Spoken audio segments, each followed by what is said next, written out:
In my personal experience, I spent 5.5 years with the Japanese headquarters before I moved back to the States in 1975 to 1981. And my experience, my personal answer to that would be yes and no. The yes is because, yes, sure, that's what happens. The no is because words are extremely, words lie to us, and words are extremely difficult to say true things with. So my experience in Japan, the Chinese stuff that I heard was just beautiful. You know, the robin flying over the moon in the midst of springtime, or it was very flowery and poetic and wonderful. And the Japanese cuts, you know their names, they're uppercut down, uppercut through, uppercut whack. I mean, they're very prosaic. And there's a whole lot of experience that goes along with that. When you're in the group, you feel it, but very few people talked about it. And I think one of the reasons, my sense was, but for my background as a mystic, that's how I came to Shintaito, is through Christian mysticism.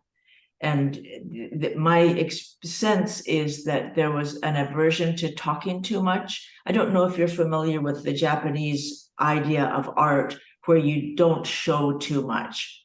You show a little bit. You know, some of the Japanese brush strokes, the brush stroke paintings are extremely minimalist because they don't want to show you too much. You're supposed to fill in most of that white space on the page with your own understanding. And Aoki Sensei would repeat that over and over again. My senpai, my seniors, my people who were helping me become a baby instructor, would say over and over again, don't explain too much, because if you explain too much, you'll limit your students' understanding.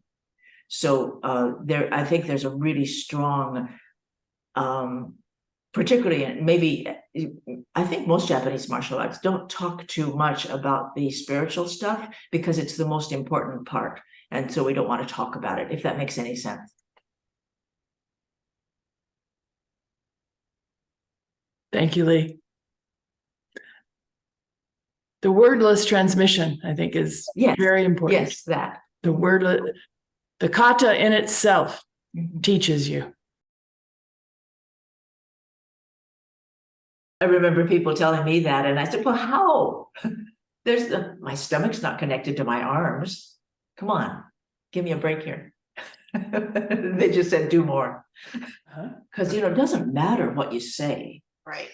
What matters is what you do, and then how we change what we do and how we change the tools we have, our bodies and whatever our support system is, so that we can do more of the stuff that we want to do in terms of making the world a better place and being better connected.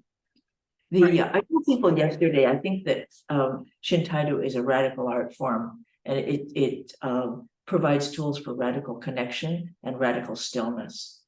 And that until people are ready for radical connection and radical stillness, we're just going to keep talking.